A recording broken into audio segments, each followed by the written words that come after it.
There is a woman in my church district, past 70 years old, and when she takes down her hair of an evening, it falls thick and long, well past her waist, the way it did when she was a girl.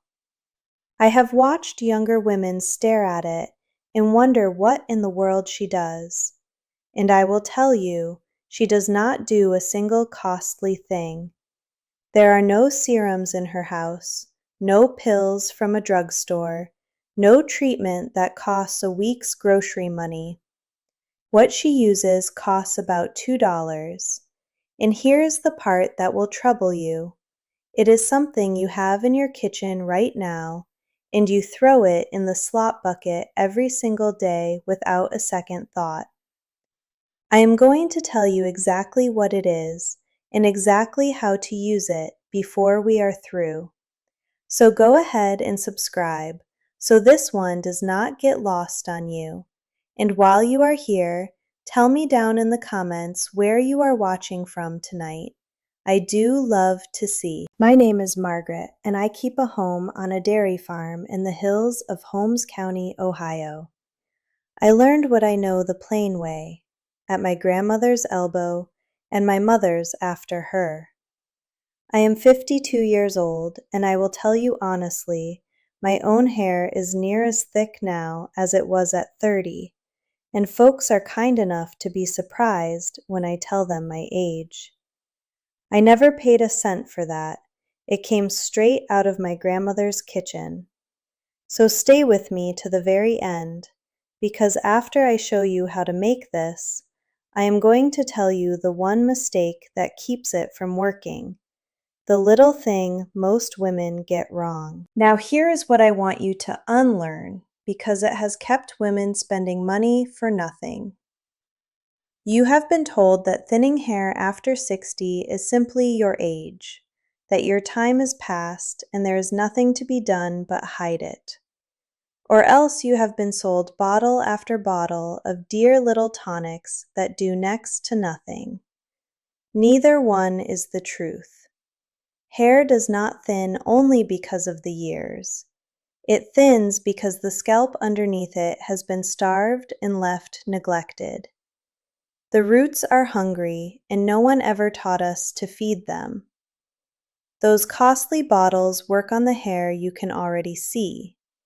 What my grandmother knew is that you must feed the ground the hair grows from, the very same as you would feed a poor, thin patch in the garden, before you ever expect anything to come up thick. And the plainest, cheapest thing to feed a tired scalp with has been going into your slop bucket your whole life long. It is the humble onion, and more than the onion itself, the dry, papery skins of it that you peel off and throw away. My grandmother, Mammy Mattie, never wasted a thing, and least of all an onion skin. She kept them in a jar by the stove, and every week she would simmer a good handful of them down into a dark tea, and rinse it through her hair and through ours, working it right down into the scalp with her fingers. I remember the smell of it on the stove, and I remember her hair and my mother's, thick and shining well into their old age. She used to say the onion had strength in it the Lord put there for the taking, and she was not a woman for waste, nor for foolishness. My daughters make the rinse now for their own little ones. It is the plainest thing in all the world, and it has kept the hair thick on the women of my family for as long as any of us can remember. So here is exactly how it is made, and I will go slow because I want you to truly do it. The next time you cook, do not throw away the dry, papery skins of your onions. Save them in a jar by the stove, the way Mommy did.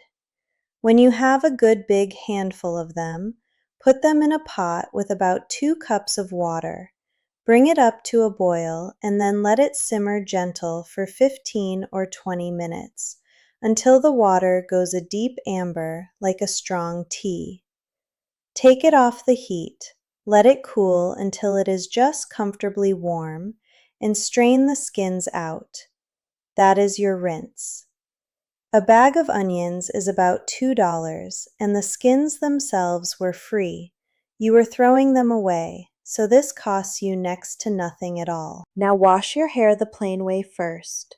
Then, leaning over the sink, pour that onion skin tea slowly all through your hair and over your scalp, catching it in a bowl beneath and pouring it through again 2 or 3 times so that none of it is wasted. And here is the important part. Do not simply pour it and rinse it away. Work it down into your scalp with the pads of your fingers, slow little circles, for a good 2 or 3 minutes. That is what wakes the roots. Then twist your hair up, leave the rinse on for 10 to 15 minutes, and only then rinse it out with cool water. Do this 2 or 3 times a week faithfully. Now here is the one mistake most women make, and it is why they give up. They do it once or twice, they catch the smell of the onion, and they quit before it ever had a chance. So let me settle that for you right now. The papery skins smell far milder than a cut onion ever would, and once your hair is dry, the smell is gone entirely. But to be sure of it, after your 10 minutes, do a final rinse with a little apple cider vinegar in cool water, or a squeeze of lemon. It carries any scent clean away, and leaves the hair shining besides. And do not go looking for a miracle in a week. Hair grows slow. Give it 2 months, faithful and steady, and watch what fills in at your part and along your temples. And now the changes, because every head is different. If your scalp is sensitive or itchy, water the rinse down by half to start with.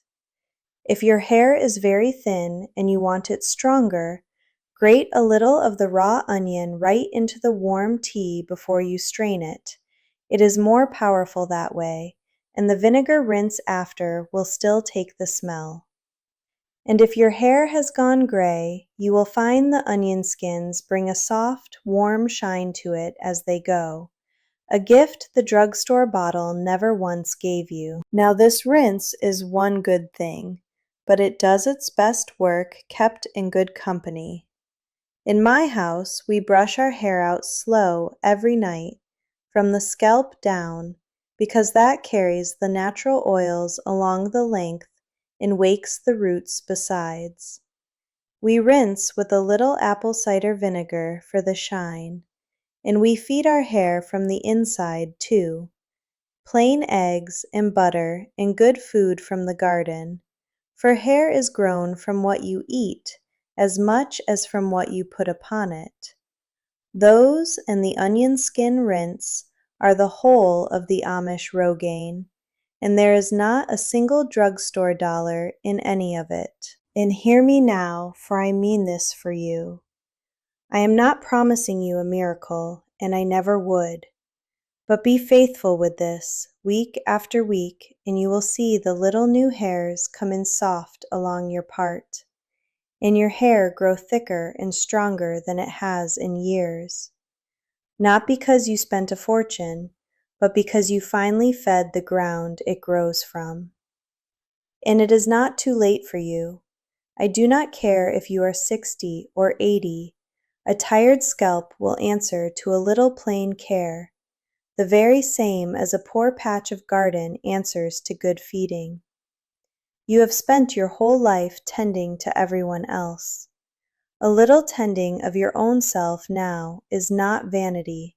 It is the care you have always deserved. So save your onion skins tonight and give it a try.